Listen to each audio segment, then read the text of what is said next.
Uh-oh. Oh, I'm bleeding, by the way. Perils are working in the dash. Severe misfire thermostat van. Came back with a misfire. PO306, cylinder 6 misfire. It's the last cylinder in the front bank. You gotta pull the intake.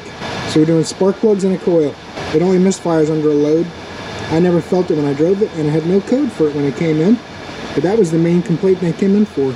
I don't know what's going on, like it's jinxed or something, because there was no codes. But now it has a cylinder 306 pending, a PO306 pending. Anyway, it's got to have it back by 9 o'clock in the morning. So I'm going to put this out and put this in and start on it.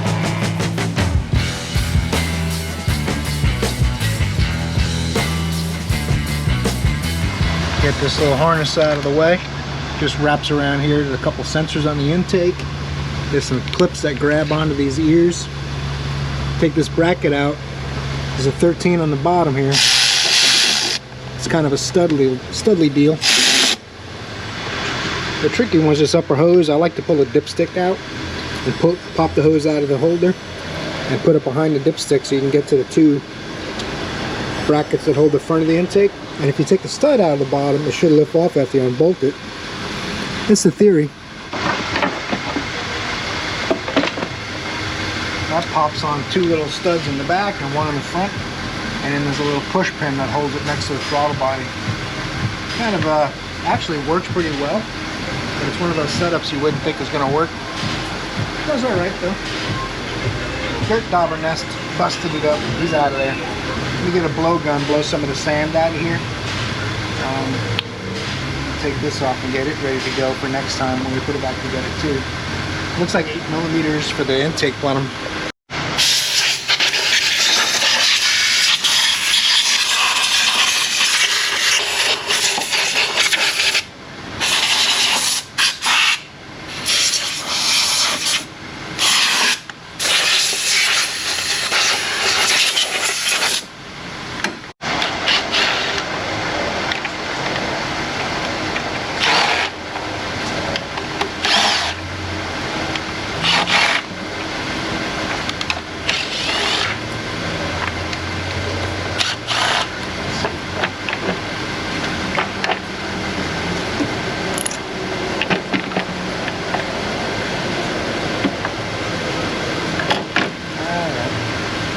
Very strange. It's really bothered me that there was no misfire code, but they came in complaining about a misfire. I found the thermostat code, fixed that, drove it, no misfire. The customer said he went about 8 miles and it misfired.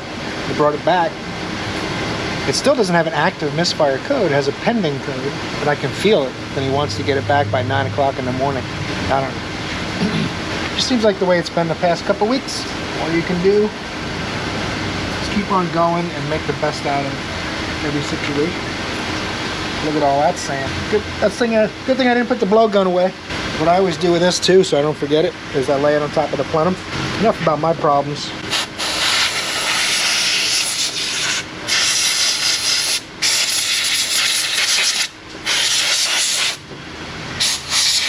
It's the same engine as the other one I got to do a tune-up on tomorrow. You can imagine how easy it's going to be doing 2 in a row. I don't think the plugs in the coil are even here yet. This is number 6. Let's pop it out of there, see what it looks like. It is still hot.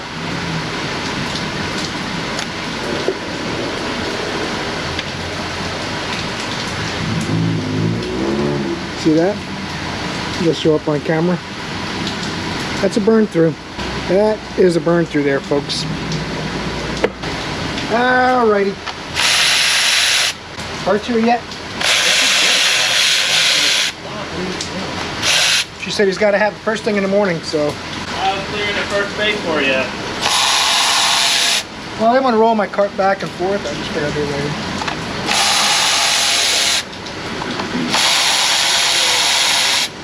It's easier to move cars than it is to move tool carts. We buy tool carts so we can move them, and then I try to find ways not to move them. Want us to nose it up into the first base?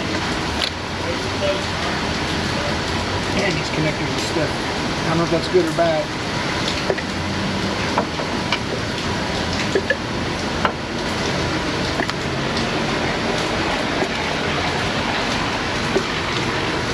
Let's see if the parts are here. We are the champions of the world. They look pretty. The parts and shit. 17 foot. Yeah, and then he's sailing to Florida. So I'm like, yeah, this guy's got mine. And I watched like 20 minutes. I'm like, this is the most depressing man I've ever seen.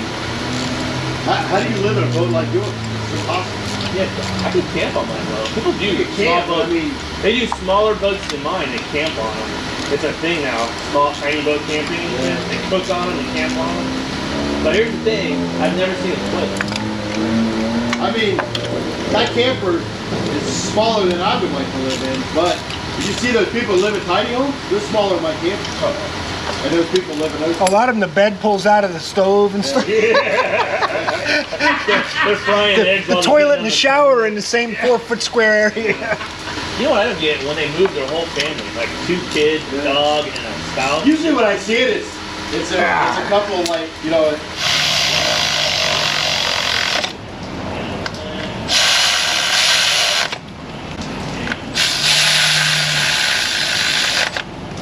I want to get this done tonight so I can sleep.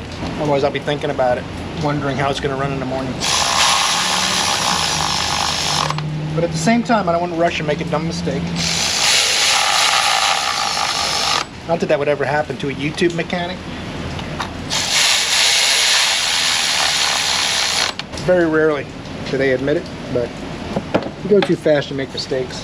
The good thing about being a YouTube mechanic though, is you don't really have to set a fast pace. You just worry more about your lighting and your microphone, and you can work on a 2-hour job all day. All right, let's get this intake on here.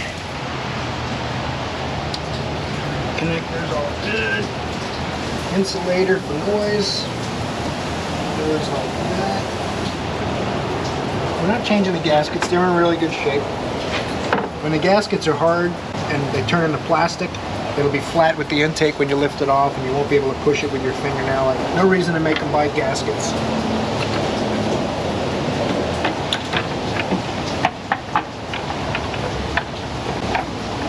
And because these are studs, you got to go past and pull it into the bracket.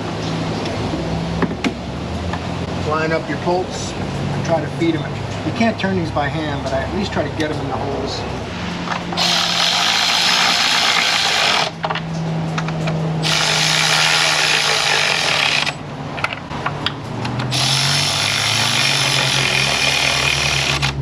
I want to say these are 79 inch-pounds. I'll have to look. Luckily the gaskets are very forgiving too. I see a lot of these that are stripped out because guys over tighten them. I definitely wouldn't use a 3/8 to tighten these up. Even if you're careful, you can strip them. Then you're filling them with JB Weld, which doesn't work.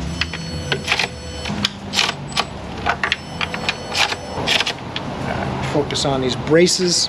The old angle head mountain wrenches are great for this.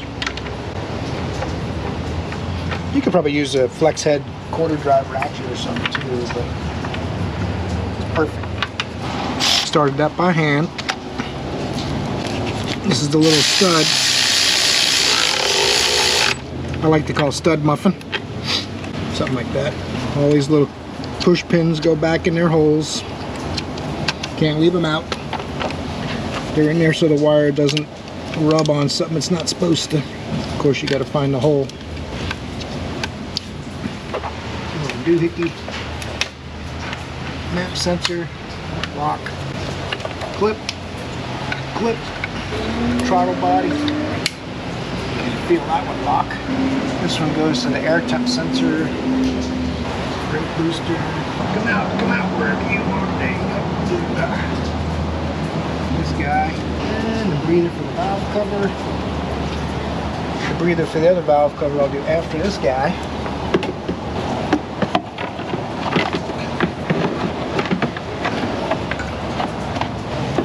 For the back.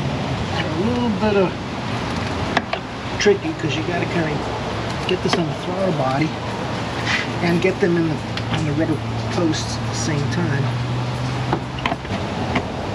There.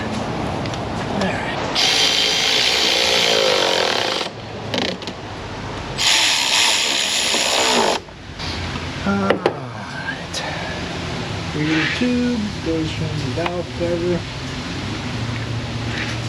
From the valve cover.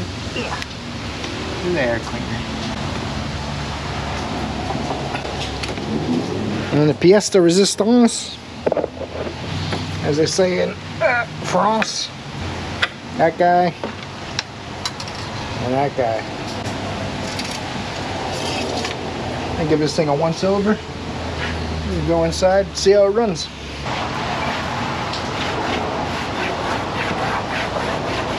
Alright. Enough stalling. Let's check it out. Well, the Sunshine State, it's leaking. Uh-oh. Let's go ahead and fire this thing up, stop clowning around. Oh my goodness. Do you feel that? That's the feeling of a good ass whooping. Overcome by determination. You guys saw, right? Am I imagining it? P0128 thermostat code, and I fixed it. But remember, I did kind of make fun of the fact that it came in, said severe misfire, which it still never had a severe misfire. It just had a little misfire, a little stumble on acceleration under the load. Anyway, I'm going to go ahead and make sure the codes are cleared out. And we'll bring up the misfire graphic and we'll power brake it a little bit and make sure there's no pending problems coming our way. The one coil you saw the burn through hole on, it should have, if it had that misfire code from the start, I would have done this with the thermostat. It's just how, you know, things are so hard in this business. And people will be online, mechanics are thieves, and because this is the kind of stuff that happens. It's part of the business. That's why I drove it, trying to see if it did anything with weird misfires, and it didn't. Maybe I just didn't feel it. I don't know. I can speculate all day, but what I'll do instead is make sure this thing's fixed now. And I'll take it for a drive before we close up tonight. And in the morning, I'll take it for another drive. No DTCs. I must have cleared them when I pulled it up. Let's go. OBD2 monitors, including misfire. Misfires. Which cylinder is misfiring? Graphs. Power brake.